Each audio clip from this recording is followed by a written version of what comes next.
Doctor Baba Saheb Ambedkar open university.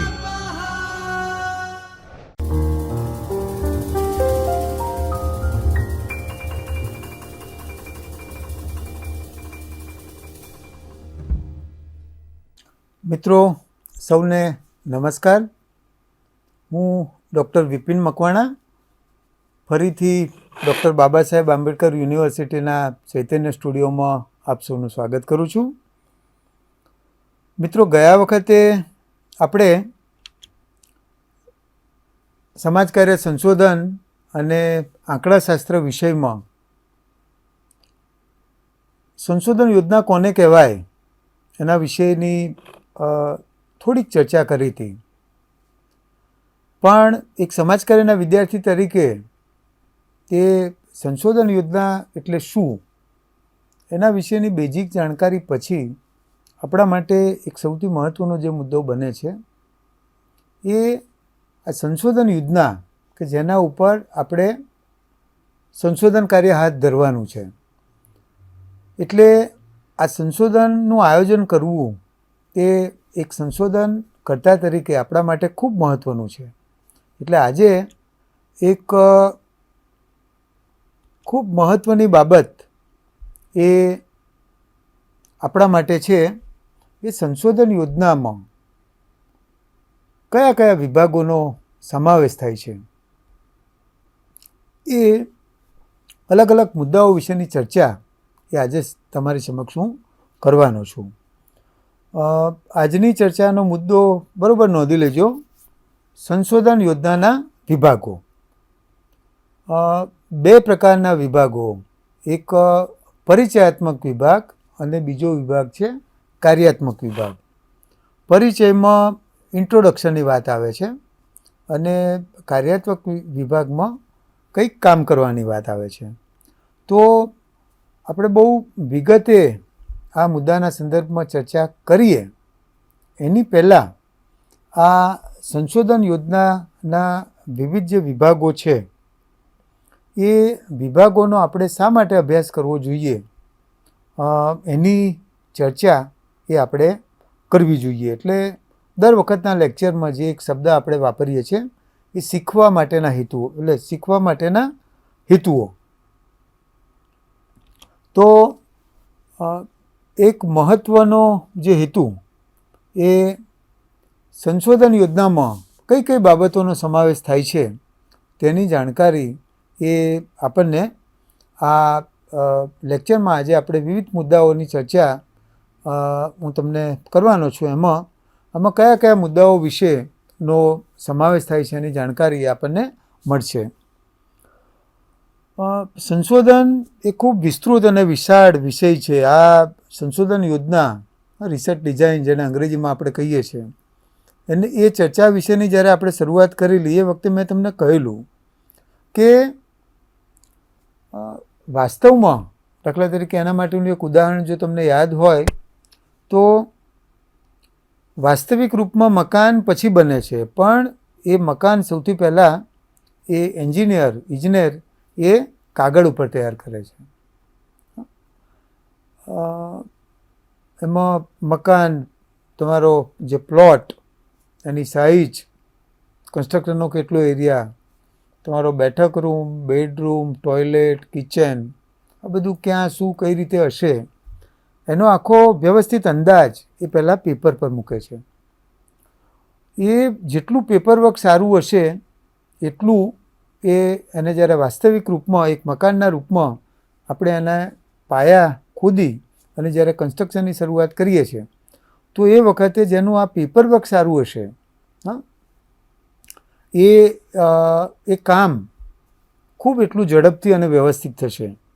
હવે આ કામ જો નહીં હોય, જેનું સારું નહીં હોય અથવા જેણે કોઈ પ્લાનિંગ નહીં કર્યું હોય એ લોકો વ્યવસ્થિત કામ નહીં કરી શકે, હા ને।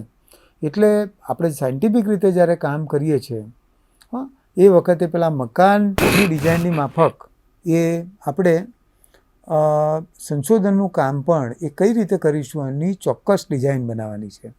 એટલે આ સંશોધન યોજનાઓમાં કયા કયા મુદ્દાઓનો સમાવેશ થાય, પ્રત્યેક મુદ્દાઓની આજે આપણે વિગતે ચર્ચા કરવાના છે। ત્રીજો મહત્ત્વનો શીખવવા પાછળનો હેતુ એ સંશોધન યોજના અને વૈજ્ઞાનિક દૃષ્ટિથી જોવાની આપણને એક દૃષ્ટિ વિકસશે અથવા એના વિશેની જાણકારી મળશે. કઈ રીતે હું તમને એક ઉદાહરણ આપીને સમજાવું કે સંશોધન એ ફરીને શોધવાની પ્રક્રિયા છે. વિવિધ મુદ્દાઓના સંદર્ભમાં આપણે કામ કરી રહ્યા છીએ અને પ્રત્યેક જે કામ કરીએ છીએ એની પાછળનું કંઈક ને કંઈક લોજિક હોય છે. એટલે આ વૈજ્ઞાનિક દૃષ્ટિ સંશોધન કામમાં એના માટે નિરીક્ષણ પદ્ધતિથી માંડીને અલગ અલગ પદ્ધતિઓનો આપણે ઉપયોગ કરીએ છીએ, જેની ચર્ચા હવે પછીના મુદ્દામાં આપણે કરવાના છે. પણ એક વૈજ્ઞાનિક દૃષ્ટિકોણ એ આ રિસર્ચ ડિઝાઇનના આધારથી આપણામાં ડેવલપ થશે. સંશોધન યોજનામાં કયા કયા મુદ્દાઓનો સમાવેશ થાય એ બધા જ મુદ્દાઓ છે એની વિસ્તૃત જાણકારી પણ આપણને આ સંશોધન યોજનાના અંતે મળી શકશે. એક છઠ્ઠો એટલે પાંચમો આ સંશોધન યોજનાના સંદર્ભમાં આજે તમને જે શીખવવાનો હું પ્રયાસ કરવાનો છે એ સંશોધન યોજનાઓમાં કયા કયા મુદ્દાઓનો સમાવેશ થાય. હું વારંવાર તમને કહું છું, હું થિયરી અને પ્રેક્ટિસને સાથે જોડીને વાત કરું છું, કારણ કે આપણા સમાજ કાર્યના બધા જ વિષયો એ પેલા વિજ્ઞાનના વિદ્યાર્થી જેવું છે કે વિજ્ઞાનનો વિદ્યાર્થી એનો એક પગ ક્લાસરૂમમાં હોય છે અને બીજો પગ લેબમાં હોય છે. તો એક સોશિયલ વર્કર તરીકે મિત્રો આપણું પણ કામ ક્લાસરૂમમાં આપણે થિયરી ભણીએ છીએ અને ફિલ્ડમાં જઈને એને એપ્લાય કરીએ છીએ. તો આ ખૂબ મહત્ત્વનું આપણું કામ છે. ચોથા સેમિસ્ટરમાં જ્યારે તમારે કોઈ વિષય ઉપર આ કામ કરવાનું થશે અને તમારા માર્ગદર્શક તમને કહેશે કે તમે કયા મુદ્દા ઉપર સંશોધન કરવા માગો છો, એની સંશોધન યોજના તૈયાર કરો, એની રિસર્ચ ડિઝાઇન તૈયાર કરો. તો એ વખતે એક સંશોધનકર્તા તરીકે મને પોતાને ખબર હોવી જોઈએ કે આ સંશોધન યોજનામાં કયા કયા મુદ્દાઓનો સમાવેશ થાય છે. 1, 2, 3, 4, 5 પ્રત્યેક મુદ્દા એટલે સંશોધન યોજનામાં જે મુદ્દાઓનો સમાવેશ થાય છે એની ચર્ચા આપણે કરીશું. અને છેલ્લો અને મહત્ત્વનો હેતુ એ સંશોધન યોજનાને વૈજ્ઞાનિક રીતે સમજી શકાશે. દરેક મુદ્દાઓ એમાં આપણે અલગ અલગ મુદ્દાઓને લઈ અને આખી ડિઝાઇન તૈયાર કરવાની હોય છે. તો મિત્રો આમાં પ્રત્યેક મુદ્દાને દાખલા તરીકે હેતુઓની વાત હોય, સમયની મર્યાદાની વાત હોય, કંઈક સેમ્પલિંગ કઈ રીતે કરવું એની વાત હોય, તો સામાન્ય રીતે આ બધા મુદ્દાઓને પ્રત્યેક મુદ્દાના સંદર્ભમાં જ્યારે આપણે આ યોજના તૈયાર કરીશું એ વખતે દરેક મુદ્દાના સંદર્ભમાં આપણને વ્યક્તિગત માહિતી અને જાણકારી મળશે. તો આ આપણા માટે આ 5-6 મુદ્દાઓ એ આજના લેક્ચરના અંતે શીખીશું આપણે. અને બરાબર આ લેક્ચરના અંતે આ 6 સવાલોના જવાબો મળશે પ્રાપ્ત થશે એમ કરીને મેં તમારી સમક્ષ વાત મૂકી છે. એ આ લેક્ચરના અંતે એ તમને આ સવાલોના જવાબો મળે છે કે નહીં એની બરાબર તમે કાળજી રાખજો. તો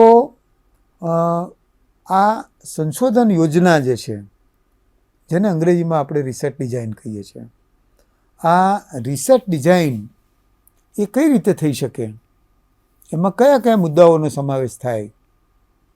તો એમાં સૌથી પહેલો જે મુદ્દો છે એ પ્રસ્તાવના,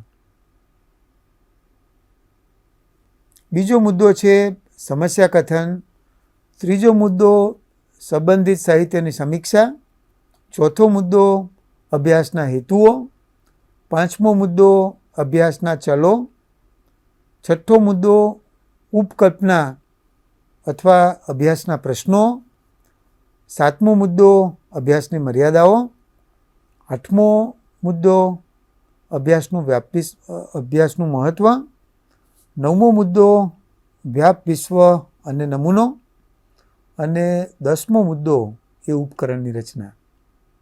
મિત્રો, કોઈ પણ ડિઝાઇન સંશોધનના સંદર્ભમાં કરીએ છીએ એ વખતે ઓછામાં ઓછા આ 10 મુદ્દાઓ એના સંદર્ભમાં સંશોધન કરતા તરીકે કામ હાથ ધરતા પહેલાં આ બધા મુદ્દાઓના સંદર્ભમાં તમારા અભ્યાસનું જે વ્યાપ વિશ્વ છે એમાં થોડી મુલાકાતોના આધારથી એક સંશોધક તરીકે તમારી આ બધા મુદ્દાઓના સંદર્ભમાં જેટલી સ્પષ્ટતા હશે એટલું કામ એ તમે સહેલાઈથી અને ખૂબ સરળતાથી કરી શકશો. કોઈ પણ પ્રકારનો જે ડાઉટ હોય તો એનું આખું સમાધાન એ જ્યારે તમે સંશોધન યોજના બનાવો છો, એનું પદ્ધતિસર રીતે આયોજન કરો છો, એ વખતે એના વિશે તમને ખ્યાલ આવી જાય છે. એટલે આ 10 મુદ્દાઓ એ આપણા માટે ખૂબ અગત્યના છે. હવે તમને એવું થાય કે સાહેબ તમે આ બધા મુદ્દાઓના સંદર્ભમાં અમને આખું લિસ્ટ આપી તો દીધું, પણ હવે પ્રસ્તાવનામાં શું લખવું, સમસ્યા કથન કોને કહેવાય, સંબંધિત સાહિત્યની સમીક્ષા એટલે શું? તો મિત્રો આ દરેક મુદ્દાઓને આપણે આજે ટૂંકાણમાં, કારણ કે આ સમાજ કાર્યમાં મિત્રો એવા ઘણા બધા મુદ્દાઓ છે કે આપણે સમસ્યાના સંદર્ભમાં વાત કરીએ તો કલાકોના કલાકો સુધી વાત કરી શકીએ. પણ હવે અહીંયા એક તમે પહેલાં અને બીજા સેમિસ્ટરમાં સમાજ કાર્યને વિવિધ પ્રકારની થિયરીનો અભ્યાસ કરેલો છે. એટલે બહુ ઓછા સમયમાં આ બધા મુદ્દાઓને આપણે કેટલાક ઉદાહરણોના આધારથી આ 10 મુદ્દાઓના સંદર્ભમાં હું થોડી ચર્ચા અથવા એના વિશેનું સ્પષ્ટીકરણ કરું છું. સૌથી પહેલો મુદ્દો એ સંશોધન યોજના જ્યારે તૈયાર કરીએ છીએ એ વખતે પહેલું ઇન્ટ્રોડક્શનથી શરૂઆત થાય, પ્રસ્તાવના. તો પ્રસ્તાવનામાં આ તમારા ગાઈડ, તમારા જે માર્ગદર્શક કોઈ પણ વિષય લઈને જશો એ વખતે તમને કહેશે કે તમે રિસર્ચ ડિઝાઇન બનાવી અને અમને આપો. તો રિસર્ચ ડિઝાઇન બનાવવા માટે આજે પહેલો મુદ્દો પ્રસ્તાવના. તો પ્રસ્તાવનામાં કયા મુદ્દાઓનો સમાવેશ કરવો? તો સામાન્ય રીતે તમે જે વિષયના સંદર્ભમાં સંશોધન કાર્ય હાથ ધરવા માગતા હોય એના વિશેનો એક સર્વાંગી ખ્યાલ અથવા તમારી સમજણ શું છે એ વાત એ તમારે પ્રસ્તાવનામાં મૂકવાની છે. પ્રસ્તાવના, ઇન્ટ્રોડક્શન. તમે આ મુદ્દો શું છે, એની ગંભીરતા શું છે, સમાજ જીવનની, એટલે કેટલાક મુદ્દાઓ એવા હોય, દાખલા તરીકે કોરોનાના સંદર્ભમાં કોઈ તમે કામ કરતા હોય તો એ કોરોનાની મહામારી આખી વૈશ્વિક સમસ્યા છે. તો ભાઈ વિશ્વ લેવલે કોરોનાની સ્થિતિ શું છે, પછી ભારતના જુદા જુદા રાજ્યોમાં, પછી ગુજરાતમાં, પછી તમે જે વિસ્તારને લઈને કામ કરવાના હોય એ. એટલે એમ કરીને તમે કોરોનાના સંદર્ભમાં જો વાત કોઈક રિસર્ચ વર્ક કરવા માગતા હોય તો તમારી પ્રસ્તાવના, તમારું આખું ઇન્ટ્રોડક્શન એ કોરોનાના સંદર્ભમાં હોય. આજની ચર્ચામાં હું સામાન્ય રીતે આપણે કોરોનાના સંદર્ભને લગતા કેટલાક ઉદાહરણો આ વિષયના સંદર્ભમાં જ આપીશ, એટલે આ બધા મુદ્દાઓને તમે સારી રીતે સમજી શકશો. તો ઇન્ટ્રોડક્શનમાં ઓવરઓલ આખો તમારી, એટલે હું તો વાત કરી મેં તમને કોરોનાની, પણ મૂળ જે છે તમે જે વિષયના સંદર્ભમાં, દરેક વિદ્યાર્થીઓના વિષયો એ જુદા જુદા હશે. તો તમે જે વિષય પર કામ કરવા માગો છો એ વિષયના સંદર્ભનું એ તમારે ઇન્ટ્રોડક્શન આપવાનું થશે, બરાબર? એટલે એમાં સામાન્ય રીતે 2-2.5-3 પાનામાં આ ઇન્ટ્રોડક્શન એ તમારે કરાવવાનું અને એમાં આખી બધી જ બાબતો એ આવી જાય એ પ્રકારનો પ્રયત્ન કરવાનો. બીજો મુદ્દો સમસ્યા કથન. એટલે તમે જે સમસ્યાને પસંદ કરી છે એ કોરોનાની મહામારીમાં લોકોની મનોસ્થિતિની વાત હોય, જમીન સંપાદન થયેલા ખેડૂતોની આર્થિક સામાજિક સ્થિતિની વાત હોય, ઘરેલું હિંસાનો ભોગ બનેલી સ્ત્રીઓની વાત હોય. તો સામાન્ય રીતે તમે જે સમસ્યા પસંદ કરો છો એ સમસ્યા શું છે એના વિશેની વાત એ તમારે આ સંશોધન યોજનાના બીજા મુદ્દામાં કરવાની છે. ત્રીજો મહત્વનો મુદ્દો એ સંબંધિત સાહિત્યની સમીક્ષા. હવે આ સંબંધિત સાહિત્યની સમીક્ષા એટલે શું એ આપણને સૌથી પહેલો સવાલ એ થશે. પણ મિત્રો આમાં શબ્દ થોડા ભારે છે, પણ એમાં ગભરાવાની બિલકુલ જરૂર નથી. બહુ સામાન્ય રીતે હું તમને વાત કરું, સાદી રીતે વાત કરું તો તમે જે વિષયના સંદર્ભમાં સંશોધન કાર્ય હાથ ધરી રહ્યા છો એ મુદ્દાના સંદર્ભમાં તમારા પહેલાં કેટલા લોકોએ કામ કરેલું છે, શું કામ કરેલું છે. દાખલા તરીકે મારો મુદ્દો જમીન સંપાદનના સંદર્ભમાં હોય તો ઉદ્યોગો માટે જમીન સંપાદન થતી હોય એ પ્રકારના સંશોધનો કોણે કરેલા છે, કઈ સંસ્થાઓએ કરેલા છે, કયા વિભાગોમાં થયેલા છે, આવા સંશોધનોના સંદર્ભમાં એવા કયા પુસ્તકો લખેલા છે, કયા એવા લેખો પ્રસિદ્ધ થયેલા છે. અત્યારે તો ગૂગલ પર PhD લેવલના બધા થીસીસ તો સરકારના નિયમ પ્રમાણે, યુજીસીની ગાઈડલાઈન પ્રમાણે એ કમ્પલસરી એ દરેક યુનિવર્સિટી એ અપલોડ એ નેટ પર કરે છે. એટલે તમે અને આ સિવાય પણ ઘણું બધું સાહિત્ય એ અત્યારે વેબસાઇટ પર અવેલેબલ છે. આપણી ડૉક્ટર બાબા સાહેબ આંબેડકર ઓપન યુનિવર્સિટીના પણ સમાજ કાર્યના જે કંઈ અલગ સેન્ટરો છે ત્યાંથી પણ તમને આ બધા સંશોધનો મળી શકે. એવા કયા લેખો છે, આ બધું એ આપણે આપણા વિષય ઉપર કામ કરતાં પહેલાં એની તમારે ટૂંકાણમાં સમીક્ષા કરવાની છે. દાખલા તરીકે સમીક્ષા શબ્દ ખૂબ અગત્યનો છે. એમાં બહુ લાંબી વાર્તાઓ નથી કરવાની.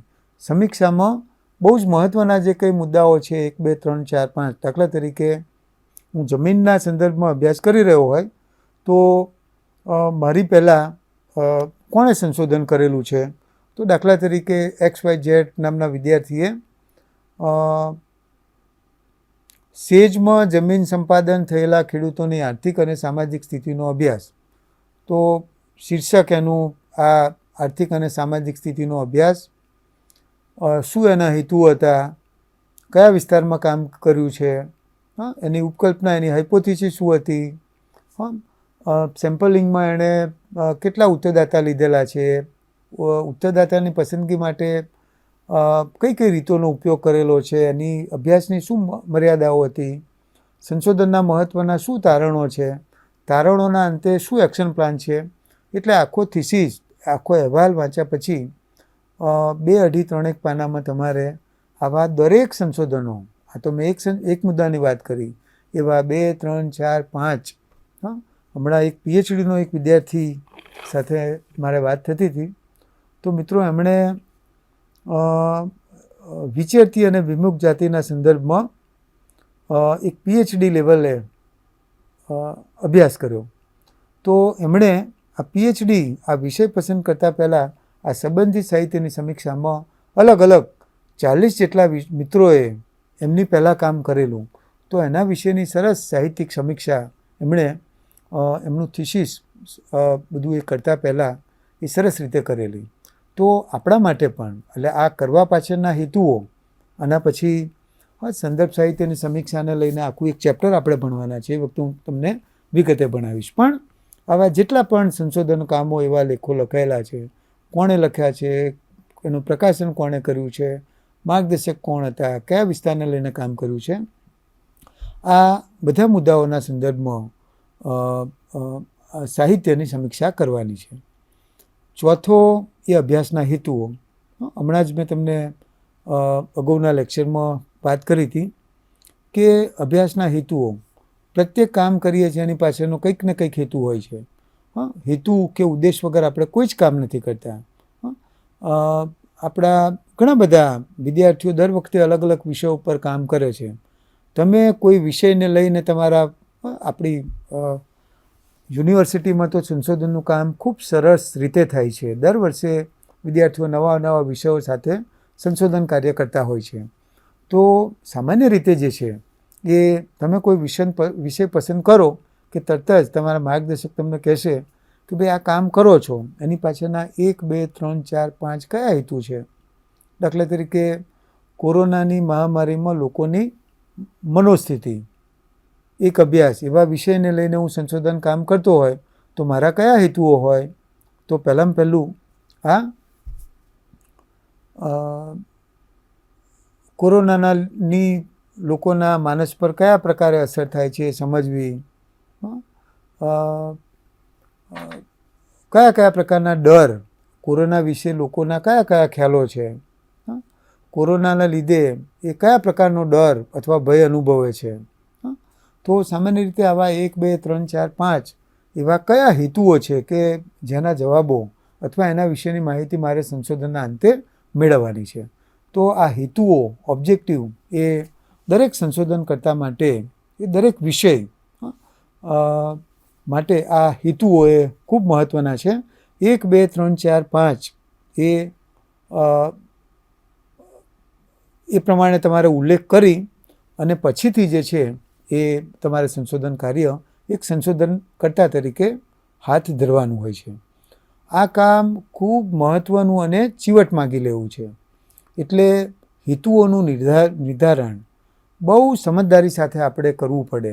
એટલે તમારું સંશોધનનું ટાઇટલ અને એ ટાઇટલને ચરિતાર્થ કરવા માટે તમારે એ પ્રમાણે હેતુઓની રચના કરવી પડે. બરાબર? એટલે આ હેતુઓ કઈ રીતે બનાવવા, હેતુઓ કયા કયા હોઈ શકે, આગામી એવા ઘણા બધા મુદ્દાઓ છે કે જેમાં આપણે આ બધા મુદ્દાઓના સંદર્ભમાં વિગતે ચર્ચા કરીશું. પણ આપણે કામ કેમ કરી રહ્યા છીએ એના વિશેની સમજ એ અભ્યાસના હેતુમાં આવે. એના પછી 5મો જે મુદ્દો એ અભ્યાસના ચલો. ચલ ને અંગ્રેજીમાં આપણે વેરિયેબલ કહીએ છીએ. એટલે જે ચાલી શકે છે એને આપણે ચલ કહીએ છીએ. અને આ સંશોધનની પ્રક્રિયામાં આ ચલ અને એમાં બહુ સીધું ઉદાહરણ તમને આપું તો તમે જે સંશોધન કામ કરી રહ્યા છો, બરાબર, એના મહત્ત્વના શબ્દો કયા છે. દાખલા તરીકે કોરોનાની મહામારીમાં લોકોની મનોસ્થિતિ એક અભ્યાસ. તો સામાન્ય રીતે આ અભ્યાસના ચલોમાં આ તમારા સંશોધનના કી વર્ડ્સ છે એને તમારે વ્યાખ્યાયિત કરવા પડે. દાખલા તરીકે કોરોનાની મહામારી, તો કોરોના એટલે શું અને મહામારી, બરાબર. કોરોના એટલે શું, પછી કોરોનાની પાછળ મહામારી શબ્દ વપરાયો છે અને લોકોની મનોસ્થિતિ. એટલે કોરોના એક વ્યક્તિગત શબ્દ, એના પછી કોરોનાની મહામારીને સાથે રાખીને પણ તમે આ બંને મુદ્દાને સમજાવી શકો. અને ત્રીજો મુદ્દો એ મનોસ્થિતિ. બરાબર? તો આ સંશોધનના ટાઇટલમાં, શીર્ષકમાં જે શબ્દો વપરાય છે એ શબ્દોને આપણે વ્યાખ્યાયિત કરવા પડે. એના વિશે એક સંશોધનકર્તા તરીકે તમારી શું સમજ છે એ સમજને આપણે બરોબર મૂકવી પડે. તો દાખલા તરીકે આ કોરોનાની વાત હોય તો કોરોના શું છે? મહામારી 16 એપ્રિલ 2020 અને એની પહેલાં ડિસેમ્બર 2019માં સૌથી પહેલાં કોરોનાએ દેખા ચીનના વુહાન શહેરમાં દીધેલી. તો એના પછી આ ચેપી રોગ છે અને વિશ્વના બીજા બધા દેશોમાં આ રોગની શરૂઆત થઈ. બહુ ઝડપથી આનો ફેલાવો થયો. એટલે આરોગ્યના ક્ષેત્ર પર વોચ રાખવા માટે વિશ્વ આરોગ્ય સંસ્થાની રચના થયેલી છે. એટલે બહુ જ બધા લોકો એ ટપોટપ મરી રહ્યા હતા. એવી સ્થિતિમાં વિશ્વ આરોગ્ય સંસ્થાએ એ કોરોનાની સ્થિતિને મહામારી તરીકે જાહેર કરી અને એના માટે આની પહેલાં સ્વાઇન ફ્લૂથી લઈને કેટલાક લોકો કે જે વૈશ્વિક કક્ષાના હોય તો એના માટે આપણે મહામારી શબ્દ વાપરીએ છીએ. તો આ કોરોના કોને કહેવાય, મહામારી કહેવાય, કોને કહેવાય? પછી એના પછી જે એક શબ્દ જે આપણે વાપર્યો તે મનોસ્થિતિ. કોરોના જેને થાય છે અથવા આ પરિસ્થિતિમાં લોકોની માનસિક સ્થિતિ શું હોય છે. તો એ માનસિક સ્થિતિમાં કયા કયા પ્રકારની બાબતોનો સમાવેશ થાય, એને 1, 2, 3, 4, 5 એ મુદ્દાઓ લખી અને આપણે એનું સ્પષ્ટીકરણ કરવું પડે. તો અભ્યાસના ચલો એ આપણા માટે ખૂબ મહત્ત્વના છે. છઠ્ઠો મુદ્દો ઉપકલ્પના કે અભ્યાસના પ્રશ્નો. ઉપકલ્પના અને અંગ્રેજીમાં હાઇપોથિસિસ, એના બીજા સમાનાર્થી શબ્દો પરિકલ્પના તરીકે પણ ઓળખીએ છીએ આપણે. ઉપકલ્પના એટલે ધારણા તરીકે પણ આપણે ઓળખીએ છીએ. સંશોધનમાં આ પ્રકારની ઉપકલ્પનાઓનું ખૂબ મહત્ત્વનું છે. બીજો એનો એક પર્યાયવાચી શબ્દ અભ્યાસના પ્રશ્નો, એટલે જે તે મુદ્દાના સંદર્ભમાં કયા ડાઉટ તમને છે, બરાબર. તો આ ઉપકલ્પના, આ હાઇપોથિસિસનું એક સંશોધનમાં મહત્ત્વ છે. એટલે તમે જે સંશોધન કામગીરી હાથ ધરો છો એમાં સંશોધન યોજનાનો આ ખૂબ મહત્ત્વનો પાર્ટ એ આ હાઇપોથિસિસનો, ઉપકલ્પનાનો છે. એમાં એક સંશોધક તરીકે હું જે કામગીરી કરી રહ્યો છું, બરાબર, એમાં આ સંશોધનમાં ઉપકલ્પના એક કામચલાઉ વિધાન છે કે જેની સત્યતા ચકાસવાની હજી બાકી છે. એટલે ઉપકલ્પના કેવી હોય તો એમાં દાખલા તરીકે હું કોઈ ખેડૂતોને લઈને અભ્યાસ કરતો હોય તો આ મારા ટાઇટલ, આ મારા વિષયના સંદર્ભમાં મારે ઉપકલ્પના બનાવવી હોય તો કે ભાઈ પહેલી ઉપકલ્પના, ભાઈ ખેડૂતોની આર્થિક સ્થિતિ નબળી હશે. કોરોનાની મહામારી દરમિયાન સૌથી વધુ ખેડૂતો એ મહામારીનો ભોગ બન્યા હશે. કોરોનાની મહામારીના લીધે કૃષિના વ્યવસાય પર ખૂબ ખરાબ અથવા ગંભીર અસર પડી હશે. એટલે એમ કરી અને મારે આ પડી હશે, આમ થયું હશે, એવા શબ્દો ઉપકલ્પના 1, 2, 3, 4, 5 એમ હેતુઓના સંદર્ભમાં મેં તમને જે વાત કરી એ પ્રમાણે 1, 2, 3, 4, 5 કરી અને તમારે તમારી આવી ધારણાઓ તમે સંશોધન હાથ જે તે મુદ્દાના સંદર્ભમાં કરો છો એની પહેલાં આ મુદ્દાના સંદર્ભમાં તમારી કઈ કઈ ધારણાઓ છે, પૂર્વધારણાઓ છે, એને તમારે 1, 2, 3, 4, 5 એમ કરીને મૂકવી પડે.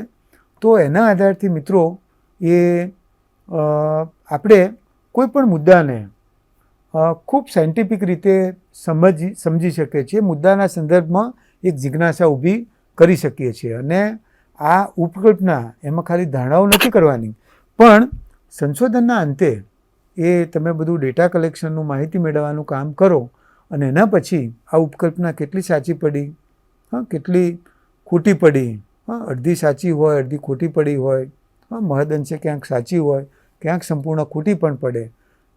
ઉપકલ્પનાનો પણ મુદ્દો અત્યારે ખાલી આપણે બહુ સમયની મર્યાદા છે એટલે બહુ ટૂંકાણમાં પહેલે કરીએ છીએ, પણ આગળ બહુ વિગતે એક મુદ્દા તરીકે આને આપણે ભણવાના છે.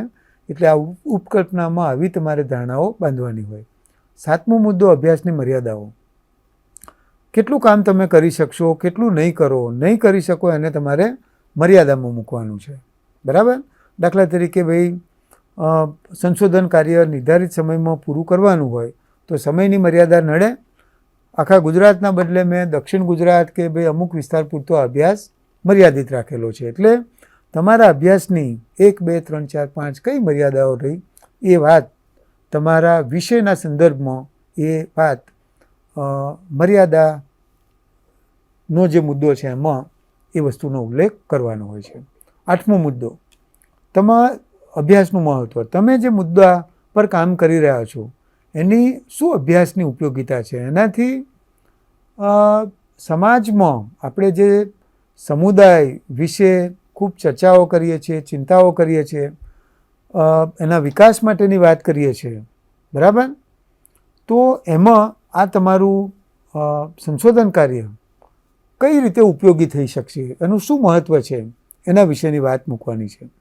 9મો મુદ્દો તમારા વ્યાપ વિશ્વ, તમે કેટલા વિસ્તારમાં કામ કરી રહ્યા છો, તમારા અભ્યાસનું વ્યાપ વિશ્વ શું છે, અને એમાં આ વ્યાપ વિશ્વમાંથી તમે સેમ્પલિંગ કઈ રીતે કરવાના છો, નમૂનો એટલે કે ઉત્તરદાતાની પસંદગી કઈ રીતે કરવાના છો. તો રેન્ડમ સેમ્પલિંગ અને નોન રેન્ડમ સેમ્પલિંગ, ગુજરાતીમાં જેને આપણે યદચ્છ અને બિન યદચ્છ આ બંને પદ્ધતિઓમાં અલગ અલગ પ્રકારની રીતો છે. એટલે એમાં એક સેમ્પલિંગ માટેનો મુદ્દો આવે છે. એ વખતે આ પ્રત્યેક આ પ્રયુક્તિઓ રીતોને આપણે વિગતવાર સમજવાના છે. પણ આ સંશોધન યોજના તમે જ્યારે હાથ ધરો છો એ વખતે આ એના સેમ્પલિંગના સંદર્ભમાં આ ખૂબ મહત્ત્વનો છે. તમારી સેમ્પલિંગની રીત એ ખોટી હોય તો તમારું સંશોધન કાર્ય એ ખોટું સાબિત થઈ શકે છે. એટલે બહુ કાળજી માગી લે એવો આ નાજુક અને સંવેદનશીલ મુદ્દો છે. બરાબર. આ મુદ્દા સંદર્ભે આખું એક લેક્ચર એ આપણે આગામી ફરીના લેક્ચરોમાં હું તમને બહુ વિગતે વાત કરીશ. તો મિત્રો આ વ્યાપ વિશ્વ પછી 10મો મુદ્દો એ ઉપકરણની રચના. ઉપકરણ જેને આપણે અંગ્રેજીમાં ટૂલ કહીએ છીએ, ગુજરાતીમાં એક ઉપકરણનો પર્યાયવાચી શબ્દ સાધન પણ છે. તો અનુસૂચિ પદ્ધતિ, પ્રશ્નાવલી પદ્ધતિ, કેસ સ્ટડી મેથડ, નિરીક્ષણ પદ્ધતિ, એટલે માહિતી મેળવવા માટેની જે અલગ અલગ પદ્ધતિઓ છે, અલગ અલગ રીતો છે, એના પૈકીની તમે કઈ પદ્ધતિ અથવા કયા ટૂલનો ઉપયોગ કરશો. તો મનોવિજ્ઞાનનો કોઈ વિદ્યાર્થી હોય તો અલગ અલગ પ્રકારની મનોવૈજ્ઞાનિક કસોટીઓ હોય. તો આ પ્રકારે તમે માહિતી મેળવવા માટે કયા સાધનનો ઉપયોગ કરવાના છો. રિસર્ચ ડિઝાઇનમાં આ 10 મુદ્દાઓ મિત્રો ખૂબ અગત્યના છે. એટલે આજે આ સંશોધન યોજનાના વિવિધ વિભાગોમાં આ 10 મુદ્દાઓ વિશેની એના વિશેની જાણકારી મેળવવાનો પ્રયત્ન કર્યો. અને મેં આ લેક્ચરની શરૂઆતમાં જ શીખવવાના હેતુઓમાં આ મુદ્દાના સંદર્ભમાં તમને સ્પષ્ટતા કરી હતી કે બહુ કાળજીથી, બહુ ધ્યાનથી આ લેક્ચરને તમે સાંભળજો. અને આ 5 કે 6 જે લર્નિંગ માટેના હેતુ હતા એ સવાલના જવાબ તમને આ લેક્ચરના અંતે મળવા જોઈએ. મને મિત્રો પાક્કો વિશ્વાસ છે કે આ મુદ્દાઓ એક સંશોધનનો બેઝ બની ગયો છે. એટલે તમે ખૂબ સરળતાથી સમજી શક્યા હશો. ક્યાંક એવો જો ડાઉટ રહી ગયો હોય અથવા કંઈ મુશ્કેલી હશે તો ચોક્કસ હવે પછી એવા ઘણા બધા મુદ્દાઓ આવે છે કે જેમાં આજે સમયની મર્યાદાના લીધે ક્યાંક કેટલાક મુદ્દાઓને મેં ઇરાદાપૂર્વક ટૂંકાવ્યા છે. પણ ટૂંકાવ્યા છે એટલા માટે કે ફરીથી આ બધા મુદ્દાઓના સંદર્ભમાં આપણે વિગતે ચર્ચા કરવાના છે. એટલે ફરીથી મિત્રો આપ સૌના આભાર સાથે આજનું આ લેક્ચર પૂરું કરું છું. ધન્યવાદ.